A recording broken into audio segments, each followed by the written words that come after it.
What's up, everybody? Joe here with Joe's Disc Golf, and over my shoulder right here, you can see if you're watching this on YouTube, my lovely assistant, my lovely producer, Lucy. She's great. She's fantastic. She's my cat that will probably be annoying, and I'll have to yell at her during the middle of recording this. But that's okay because I love her. Today was round two of the Las Vegas Challenge. Yes, round two finished up today, and it was exciting. There was a lot of fun on the MPO side. Unfortunately, with the way my work schedule is going, I could not watch much of the FPO. I wasn't able to catch much. I did catch a little bit of the wrap up. Paige Pierce, man, she went from the highest of highs to the lowest of lows. Today was a rough day. She had 11 OB strokes. 11. That is crazy. She had a rough day. It sounds like she got a little behind, put a lot of extra pressure on herself to catch up, and that just compounded things. I guess the wind picked up a little bit later in the day, and that just made things a lot worse. So, unfortunately, that did not go well for her. She's still second place because she came in with a massive lead. She's still 9 down overall, and Katrina Allen is the number one FPO right now. She is sitting at 10 down. Good times there. But we had on the lead card for the Disc Golf Network coverage here, we had Garret Gurthie, Calvin Heimburg, Paul McBeth, and Eagle McMahon. It was a fantastic day. And again, this is the Innova course that they're playing, Wild Horse Innova course. So in honor of that, I've got my old Pro Boss here from Innova Discs. Yeah, this thing, as you can see here, well used. This is one of my first discs. It's actually a replacement of a replacement, but it's still like when I was starting out 10 years ago. Wow, I've been playing for that long. Anywho, it was, I figured I'd pull that out, have that around, play with just for fun while I'm talking about everything going on here. So let's get into this here. Watched all the MPO stuff, had a lot of fun with that. Hole 1, 393 feet. We have OB right, a lot of hills. For being out in the desert, fair amount of hills here. We had Paul McBeth start out with a nice backhand park job. He got a nice birdie out of that. Calvin with a backhand circle 2 shot. He ended up with a par. Eagle, circle 1, ended that with a bird. And Garret Gurthie had a nice skip park job with his backhand. Boom goes the dynamite. Hole 2, 270 feet, wooded. Their only wooded hole there. Paul backhands a circle 1 shot. He misses his 30-foot putt for par. Garret Gurthie throws a grenade. He gets caught in a tree early, ends up also with a par. And, oh, sorry, no, that wasn't Garret Gurthie. That was Eagle McMahon. I need to learn how to read my own handwriting. That was rough. Garret Gurthie and Calvin Heimburg, both backhand circle 1 birdie putts. Hole 3, 270 feet, slightly downhill, pond short, and there's a drop zone if you do end up in that on the far side of the pond. So if you are doing that, if you end up in that pond, that is going to be rough business for you. For those of you watching on YouTube, I'm sorry I'm looking all over the place. I'm trying to read my handwriting and talk and try to look at the camera and pretend like I'm paying attention to you. Now, you podcasters are probably like, what the hell? Stop talking about the camera. Anyway, on this one, we did get a star frame, all birdies, park job for everybody except Eagle, who was barely in bounds but made a sweet 42-foot birdie shot. Yes, that was a great hole there. Hole 4. This is a par 3, 377 feet, OB long slopes. The green slopes left to right. There are some trees early, but that does clear out a bit. We ended up with Garret, Eagle, and Calvin all throwing backhands to circle 1, with Paul McBeth throwing it a bit short, but nails a 40-foot birdie shot from circle 2. He was on fire today. Unfortunately, Eagle misses high off the band, ends up having to make another long circle one putt, but he did make it for a par there. We did get to hole 5. This is 606 feet par 4. Nice long hole, not much in the way that you can just let it rip. And Paul and Eagle both take a forehand. They end up with a nice birdie look. Unfortunately, Paul can't convert. He ends up missing his 25-footer, gets a par. Both Garret and Calvin, backhand, park jobs. Beautiful. And these are all in their second shot. They're not all throwing 600 feet. That would be absolutely ridiculous. They all end up parking their second shot. They all get a nice little birdie shot. On to hole 6. Hole 6 is where things get a little spicy. We have a beautiful 222-foot carry over the water the whole way. So it's like probably if I'm remembering correctly, just judging by the way it looked, it was probably 205 to carry the water. Nothing crazy. You and me could do that. Now, I'm not saying we could actually, drop it on a dime, but I'm saying we could probably throw it 200 feet to carry the water. Not a big deal. Everybody, star frame, birdie, beautiful, park job. It was a clinic. It looked amazing. Everybody backhand just dropped it in there, made it look like it was way too easy. They might end up redesigning that hole next year. Who knows? It looked a little too easy. By the time these guys got to it, I think the men's field has like 120-ish guys, 76 birdies on that one. So I can imagine there's probably some bad luck rollaways. There is a little bit OB that you had to contend with. So there might be a little bit something like that, but not too bad. Not too bad at all. Moving on to hole 7, 432 feet, par 4. OB long, water right the whole way. OB short, hazards, sand traps, hazard, play, left and right. Now, hazard, for those of you who don't know, those of you who are not in the know, hazards, you just take it where it lies and putt, or take your shot from there. But you have the negative effects of an OB, which you get an extra stroke. Not that fun. Garret has a rough day here. Garret Gurthie backhands, goes OB, misses short, ends up with a par. He had a rough day. Calvin backhand, mix this up. I got my notes mixed up here. Sorry, that was Calvin who went OB, missed short, ends up with a par. Garret goes on the hazard, ends up at the drop zone, parked it for par. There's a little bit of confusion on how that hole plays, but he did play it from the drop zone, even though he went OB long. So we're not quite sure exactly what happened there. Eagle McMahon and Paul McBeth, backhand, had a nice birdie look. Both landed in the hazards. Unfortunately, Paul missed high. Paul had a few rough days. McBeth had a few rough putts today. He ended up with a par. Now we move on to hole 8. Beautiful, 427 feet, downhill, water to the left, most of the way. There is OB long. This is a par 3, 427 feet. It is enough downhill where this 427 feet, it looked like I could par this. Maybe if I'm lucky, get a nice skip, get a nice roll, I could probably birdie it, but it looks like something that an AM2, AM1 could probably get the whole way there. Or at least close enough where you wouldn't look like a complete idiot. Even though I look like a complete idiot most of the times, don't worry. I don't need any extra help looking like a complete idiot. Anyway, Eagle and Paul both go forehand, circle one, birdie, beauty. It was amazing. Garret and Calvin go ahead and go with their backhand. Unfortunately, Garret Gurthie missed his circle one putt, ends up with a par. And Calvin misses from circle 2, hits the basket, drops right down, par.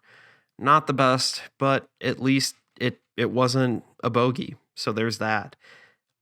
Hole 9 has some hazards long that you don't have to worry about for that first shot because it is 601 feet, par 4.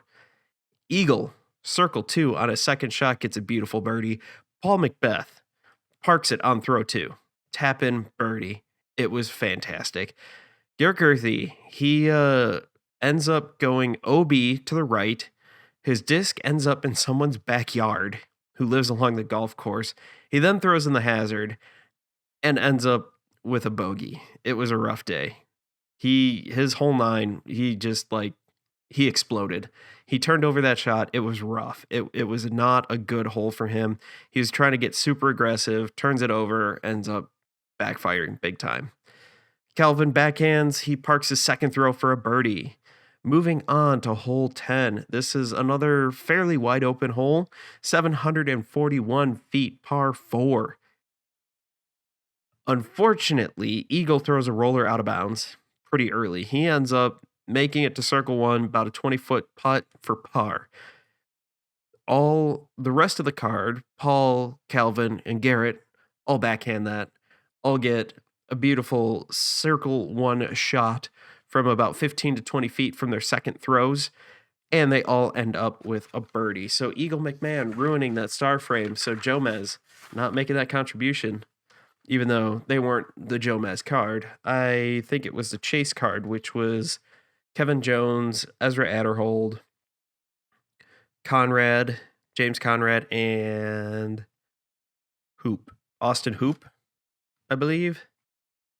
He and I just want to say, Ezra, holy crap. Like, he destroyed it. He threw an amazing round. He is currently in first place. It was ridiculous. Barely beating out Paul McBeth. He's got a 1-stroke lead. So tomorrow, round 3 is going to be ridiculous. Hole 11 is a beautiful 369-foot, nice, par 3. Nobody had any troubles with this one, except Paul McBeth. He threw it. It ends up in a casual water, except it was like in the drain pipe. So he ends up playing above it, which was legal, except he's in one of those like palm bushes. And somehow he ends up pushing it through the palms. It clips a little branch and still goes in. You have to watch this. There have got to be clips on YouTube somewhere. It was an amazing shot. It was unbelievable. It has been said before, and I will repeat this. If Paul McBeth can see the basket, he can make the putt.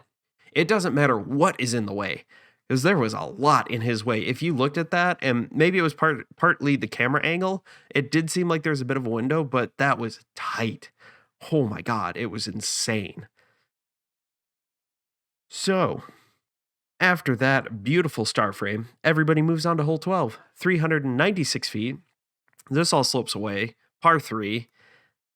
Unfortunately, Paul McBeth only gets to circle 2 and ends up with a par on this. He didn't do so well. He missed his putt there. It didn't go great for him. But Calvin and Garret, both birdie. Garret actually parked this one. Eagle throws a spike hyzer, comes up way short, ends up circle 2. He ends up missing that putt. And because the way the green slopes away, he ended up having to make a circle 2 putt to save his par. I mean, Eagle had some great moments there. Unfortunately, he set himself up in a couple times for some failure.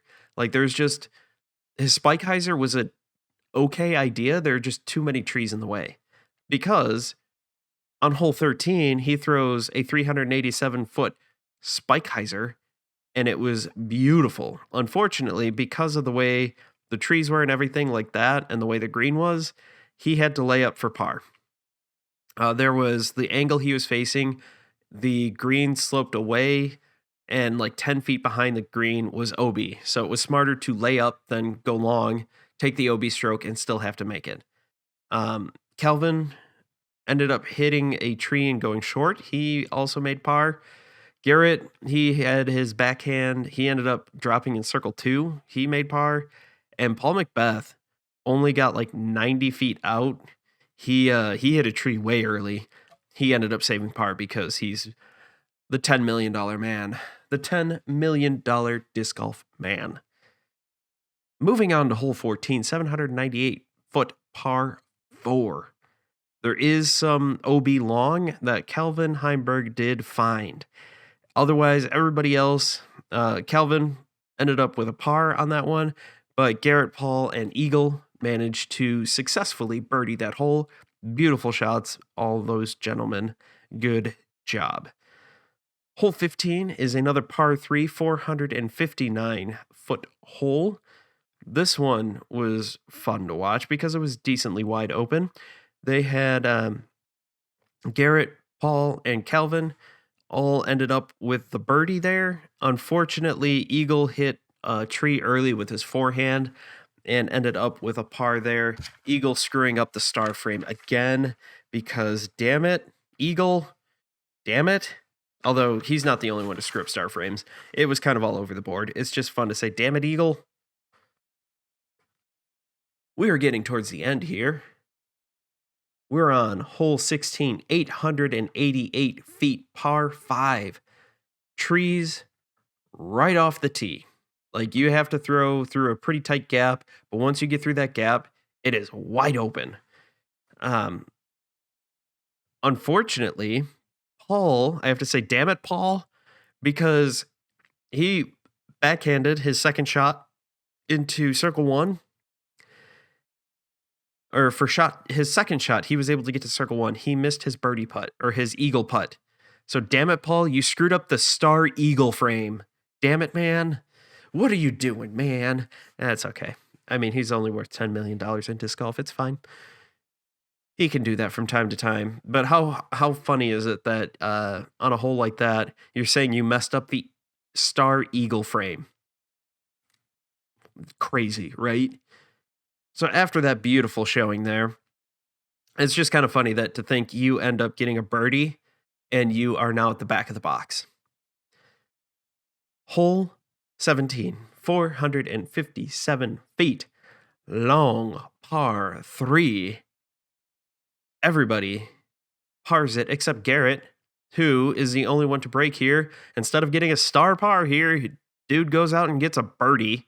Beautiful putt, though. Good job, Garrett, man. That was great. Unfortunately, though, come on. Don't worry, he makes up for it, though. On hole 18, 720 feet, par 4. Calvin, Eagle, and Paul all end up with beautiful backhands that end up getting them into a beautiful birdie position. They all nail their putts, get birdie. Garrett goes OB, gets bogey. It was, if you watch it, it was just the weirdest roll. He got a bad skip. It got up on edge. It rolled away. It rolled towards the crowd, and there were some people who did not get out of the way fast enough. And unfortunately, his disc didn't have a chance to try to roll back in.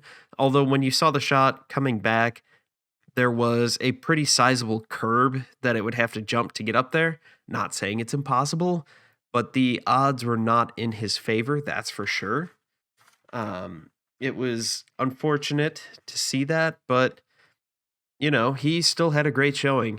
The card tomorrow that's going to be live on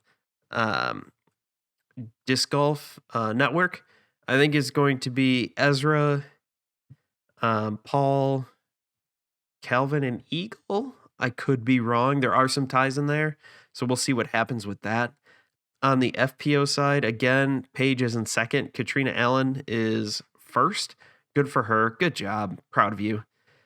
Paige did start out rough. She ended up going bogey, birdie, bogey. It was bad.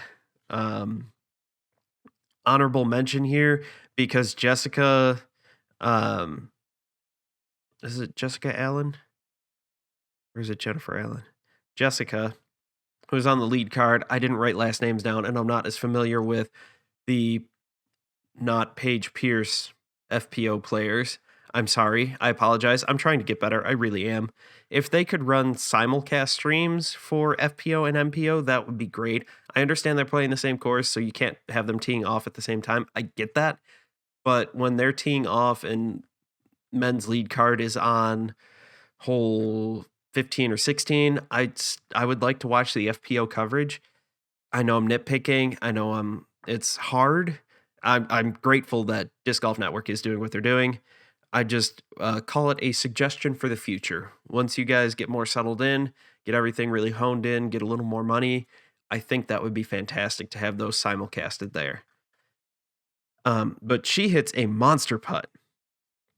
of 70 foot to save a birdie. It was insane. Again, watch that highlight. You'll be able to find that on YouTube, no problem. Yeah, Paige OB log shoots a 1 over. Awful. Ezra shoots 16 down through 18. Insane. There were 3 or 4 people who hit 2 eagles today on the same card or on the same course. Insane. Hitting 1 eagle is ridiculous. Hitting 2 eagles, wow. I mean, all Paul had to do was turn around and smack eagle twice, and boom, he did it twice. But hey, that's a different story, and that is probably not a PG story. Anyway, thank you all for watching. Thank you all for listening. Don't forget to like and subscribe. Rate us if you're on the podcast side. Rate and review. It really helps people find this. Send it to your friends. Send it to your families. But I've been Joe. This has been Las Vegas Day 2 wrap up. I can't wait to talk to you all tomorrow for the Day 3 wrap up. That's going to be exciting. There's going to be a lot of fireworks with Ezra out there. It's going to be crazy. Everybody have a great night. You guys all have fun.